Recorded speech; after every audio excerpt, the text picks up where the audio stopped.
what happened here? I gave you a very, very simple set of rules. Even 3 years old could understand. You just understand very fast. But when you put them into practice, what happened? They got all confusing. You got confused, okay? And why you got confused? There were effects of the rules that created conflicts.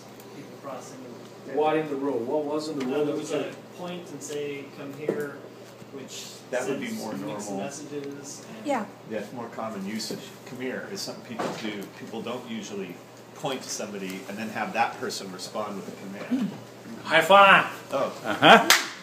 That's it. That's exactly what specifically that is it. It's counterintuitive, right? Usually, what do we do? You're the army, I mean, come here. Right. Stand up. Get out. To command. Right? You give commands. You give commands. The person pointing has the power. Right. Stop drinking. Stop eating. Right? But now, I added a very simple rule that totally changed that. And this is very confusing because we're conditioned to think like that. And that's why it's counterintuitive. So I saw, Marty. she was like, when somebody pointed at her, she was like, come here. Or I saw people doing like, come here. Yes. Because it's very counterintuitive. So I gave a very simple set of rules that, when put into practice, led to chaos. But nevertheless, you did it. But you need the time, didn't you? Took consideration. Yeah. You need the time. Somebody be dramatic, saying, "Stop, start over." Do it again. But you did it. It's cool. We always need time. There's always a learning curve for whatever we do.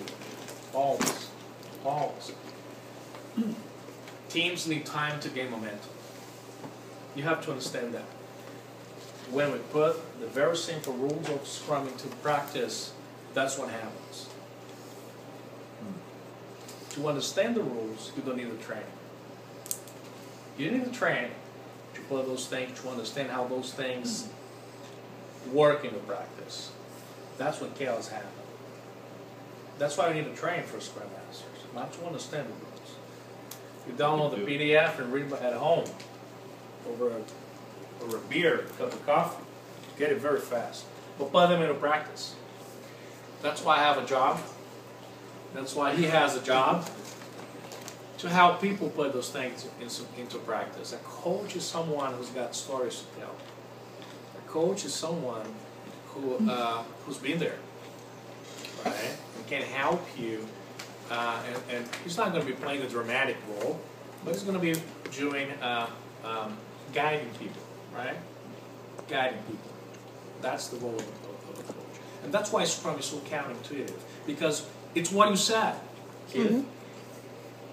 Right? We are conditioned to do things in a way, and when somebody comes and say, "Hey, stop! It's different." Oh, but I'm doing this for 25 years. Are you crazy? Do you understand? It's natural. Posing resistance to change is something very natural. So Scrum is counterintuitive because of this. Right? Because it's a paradigm shift, right? Yes. When we implement Scrum in a company, it's a paradigm shift, and it's all right if you encounter resistance to Scrum, resistance to Agile values. Why that? Because we are used to do things in a different way, right? So it's okay. It's not. It's nobody's fault. It's normal. Your job is to make people see value in that.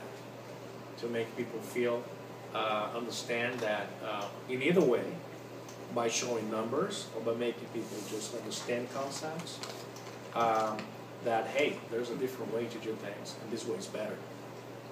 Right? All right. Very well. Do you have any comments about that? I have a question. Yeah. I don't have as much experience with this as some of you guys do, but so I'm wondering what kinds of things say you have somebody with a lot of inertia continue with their old ways, some old engineer or something like that. And what are the kinds of things that they're going to complain about? What would be an example of something they might say, well, with this, the reason I don't like Scrum is I don't get to ... Like, what's their problem? I don't get you, ... It's a good question. Do you have any, yeah? Work alone. And you can work alone in Scrum, but there's a lot of team-based stuff, and there's a lot of pairing if you're bringing XP practices, and they're like, I just want to go to my desk and do my work, and I'll come back in 3 years when it's done. Right. And I hear that a lot. That sounds like it. You got the accent right there, too. And they'll often say that the ceremonies aren't helping them get their work done. They just want someone to hand them they clear see stand-ups as requirements. being a waste of time somehow. All this mushy stuff they say, all this They touchy want feely. someone to hand them clear requirements with a clear date, and they do, by golly, what they need to do to get it done like they always have. Well, meanwhile, where did those dates and requirements come from? In this case, the team gets to self-emerge those, the people who know the most. Right. I like The that. point is, someone magically came up with those before, and sometimes they were wrong. Here they have an opportunity to participate, but sometimes they say they don't want to participate in that. They want to just be told what to do. And you have people that are only used to thinking with the execute part of their brain, and it's very uncomfortable for them to stretch outside that. Thanks. That's pretty It's useful. many of the ceremony, especially the daily Scrum, for example, they promote transparency. And I heard, not I heard, but I felt that many people didn't want to know that they were screwing up. They didn't want people to know that they were screwing up. And I don't want to go every day there because it also puts a lot of pressure on people. So you have to show what you've done on a daily basis, right? And yeah. You can point on your things. You can add the myths, right? I've heard some companies saying well, I was giving a speech in a PMI conference once in Sao Paulo, and it was a normal conference, just explaining the whole framework, very basic. And one of the guys raised his hand and said, what if I don't have a team like that?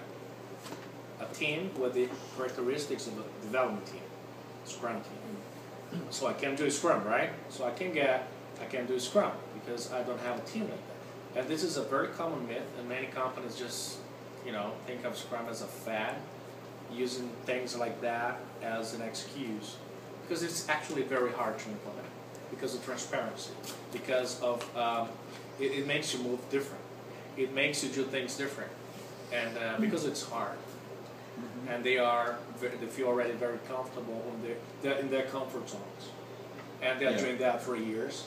And Scrum is pretty much, it's about making you go out of your comfort zone. And they go, I can't do Scrum because, and they can find many excuses.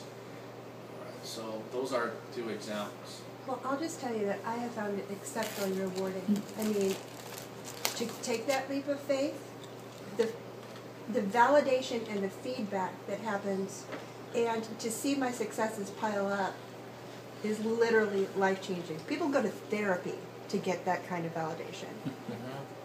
And it's life-changing. Yeah, leap of faith is an expression that freaks out many, many people, right? Especially solid engineers, solid developers, okay? So that's the thing, I was telling you about the numbers, about facts, right? If you don't have that, it will be pretty much, it will be more difficult to sell Scrum to people that are used to work with numbers. People with the background that we have in IT, for example, right? If you show me the numbers, I will believe you. My resistance will be smaller, right? Yeah. Just recently, I had the opportunity to observe multiple people who were resisting Agile methods, all for the same reason. They all had a conflict of interest. In all cases, it was some selfish motivation. In one case, it was because they wouldn't get the credit individually. In another case, it was because they were interested in learning a particular thing, and therefore they did not want to share it with anybody else. They want to be the only person. Only only that. person working on it. Right. Sure. And then. Because I and they want to wouldn't- stick out. And they wouldn't accept existing code because then they wouldn't get to learn it. And the third one wanted to produce a sort of a work portfolio because he was looking for a job. So he wouldn't let anybody else see what he was doing until it was just right and ready to go. This is what people is taught in MBA classes all around. Right, they're taught that. Yes. Moronic, you're moronic because blah blah blah blah, and they kick your ass, and who kicks the ass, more, who's able to kiss stronger wins, and that's what people being taught, and not teamwork, not team spirit. Crazy. But things are evolving differently. Things are evolving. Say, hey, this approach, it doesn't work anymore.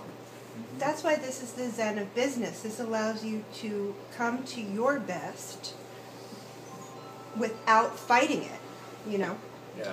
There was an article in Vanity Fair recently, a very long research article on Microsoft, and they said that the reason Microsoft stopped innovating was because they implemented stack ranking. Mhm. And the fact that they were doing stack ranking pitted employees against each other. What's stack ranking? That's where you bin your employees into like 5 quality groups, and then every year you fire the lowest 20%. Every year. It's That's Jack completely Welch. ruined That's morale Jack there. Welch. Yeah. And they said it killed innovation because people would not collaborate. They would not tell each other anything. There were no teamwork. Winning. Created a Right. culture of fear and CYA. Yeah. CY, yeah. And All- that's all the eight. old school way. That's right. Right. That's right. But this is fearless. It is, that's what the leap is. It's letting go of the fear to try something different. Yeah. All right. Yes, man.